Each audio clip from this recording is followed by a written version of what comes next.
नमस्कार दोस्तों, जय हिंद। कैसे हैं आप? उम्मीद है आप बिल्कुल ठीक-ठाक होंगे। और आज एक बार फिर मैं आपको पाकिस्तान की एक खबर देने जा रहा हूँ, पाकिस्तान से संबंधित है।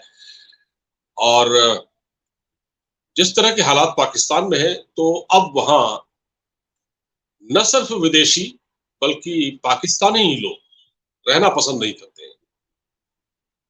आगे बढ़ने से पहले आपसे गुज़ारिश है कि चैनल को सब्सक्राइब ज़रूर कीजिएगा और वीडियो को शेयर कीजिएगा। अब मैं आता हूँ अपने मुद्दे पर। पाकिस्तान की राजधानी इस्लामाबाद में स्वीडन का जो दूतावास है, उसे बंद कर दिया गया है। मतलब ये स्वीडिश सरकार का फैसला है और उसने पाकिस्तान की राजधानी इस्लामाबाद में जो रेड ज़ोन है, जहाँ पर सारे दूतावास होते हैं, जैसे भारत में राजधानी दिल्ली में चाणक्यपुरी एक इलाका है, जहाँ मोस्टली सभी देशों के दूतावास हैं। ऐसे ही पाकिस्तान में रेड ज़ोन कहा जाता है उसे। और उस इलाके में पाकिस्तान के मतलब दुनिया भर की जो दूतावास है, वो है। स्वीडन का दूतावास भी है।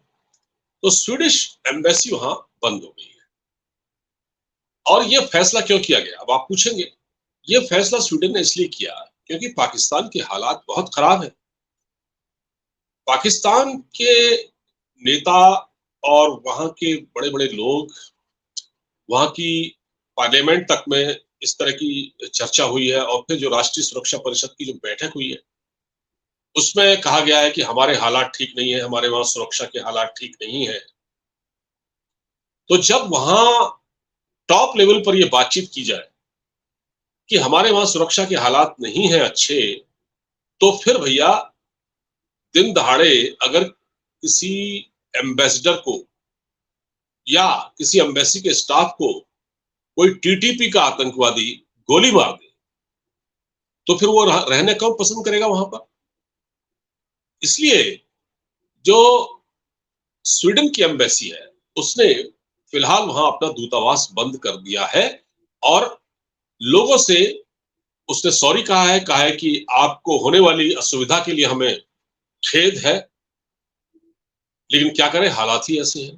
तो अब वहां किसी भी तरह का पेपर वर्क फिलहाल नहीं हो रहा है। और उन्होंने माफी मांगी है लोगों से, क्योंकि इस बीच स्वीडन की जो एम्बेसी है, वहां वीजा लेने वालों की लाइनें लगी हुई, और उसमें वीजा लेने वाले मोस्टली पाकिस्तान के वो स्टूडेंट्स थे जो कि स्वीडन की राजधानी स्टॉकहोम में पढ़ते हैं। वो वहां के अलग अलग कॉलेजेस में पढ़ते हैं। सैकड़ों हजारों की तादाद में छात्र अब वीजा कैसे लेंगे, उनको वीजा मिलेगा या नहीं मिलेगा, क्योंकि स्वीडन सरकार ने तो हाथ खड़े कर दिए हैं। हालांकि इन छात्रों ने पाकिस्तान के विदेश सचिव असद मजीद खान को पत्र लिखा है और उन बच्चों के माता पिता बड़े चिंतित हैं अपने बच्चों के करियर को लेकर। अब इस पर बातचीत चल रही है दोनों सरकारों के बीच में, लेकिन अभी नतीजा नहीं निकला है। और स्वीडन का जो दूतावास है, उसके अलावा जो बाकी दूतावास है, खतरा तो सभी को है। खतरा तो वहां भारतीय दूतावास है, उसको भी है इस्लामाबाद में। अमेरिकन दूतावास है, उसको भी है। फ्रेंच दूतावास को तो पहले से ही खतरा था।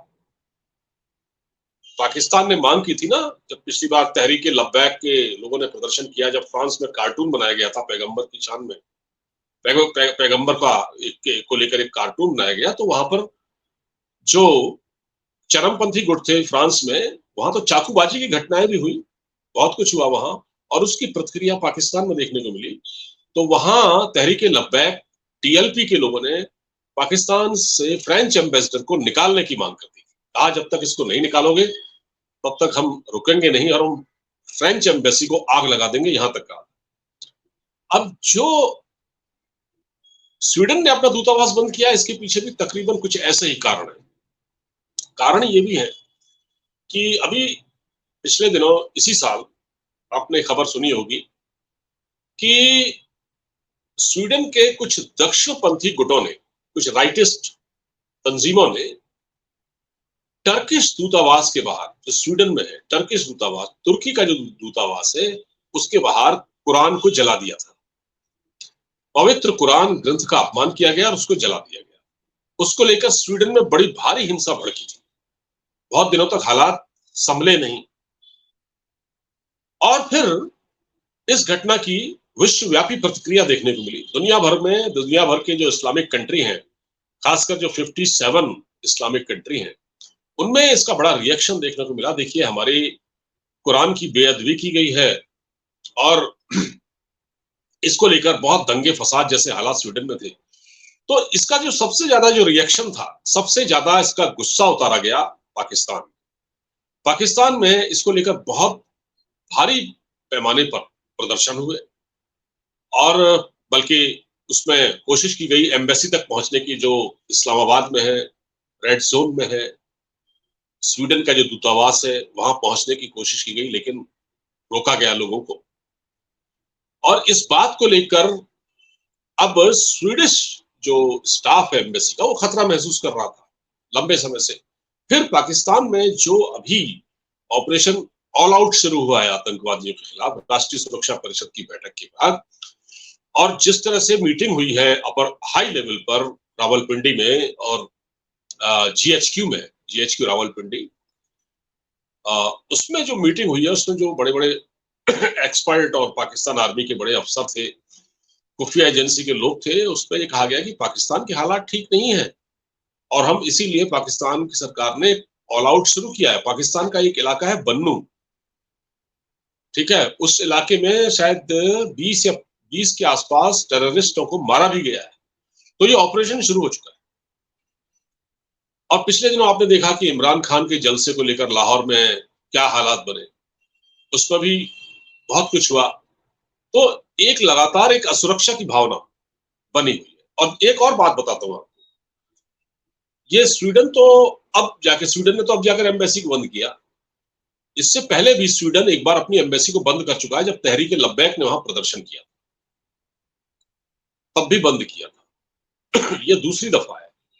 अच्छा, आपको और ये जानकर हैरानी होगी कि पाकिस्तान के प्राइम मिनिस्टर शहबाज शरीफ ने चीन से कह दिया है, चीन के जो कारोबार करने वाले या चीनी लोग जो पाकिस्तान में रहते हैं, उनसे कहा है कि आप चले जाइए, हम आपकी सुरक्षा नहीं कर सकते। और चीन ने भी अपना एक काउंसलेट, एक जो वीजा वगैरह देता है ना, एक काउंसलेट था इस्लामाबाद में, वो भी बंद कर दिया है। वो पहले ही बंद कर दिया था। स्वीडन ने तो अपना दूतावास अब बंद किया, उन्होंने अपना पहले ही कर दिया था, काउंसलेट बंद कर दिया है। तो चीन के लोगों को खतरा, स्वीडन के लोगों को खतरा। चीन के लिए तो बाकायदा शहबाज शरीफ ने कह भी दिया कि आप चले जाइए यहाँ से, आपकी जान को खतरा है, हम आपको हिफाजत नहीं कर सकते आपकी। तो चीन जबरदस्ती अपने लोगों को मरवाना थोड़ी चाहेगा वहां। इसी तरह से स्वीडन के लिए भी है।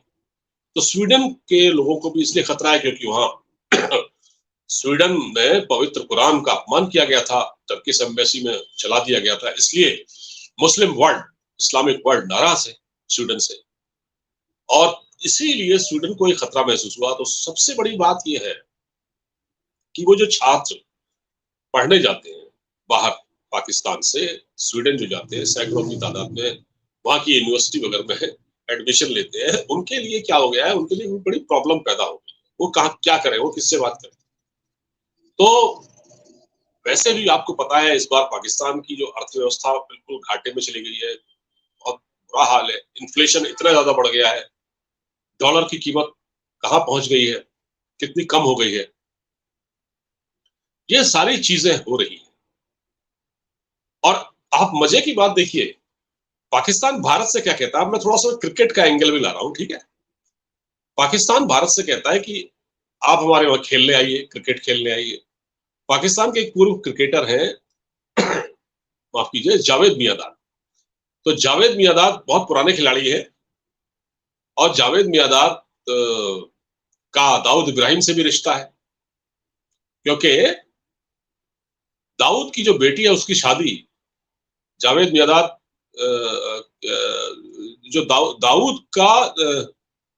दाऊद इनका समधी है, ठीक है, सीधे मायनों में। तो विवादास्पद व्यक्ति तो है, अच्छा प्लेयर अच्छे थे।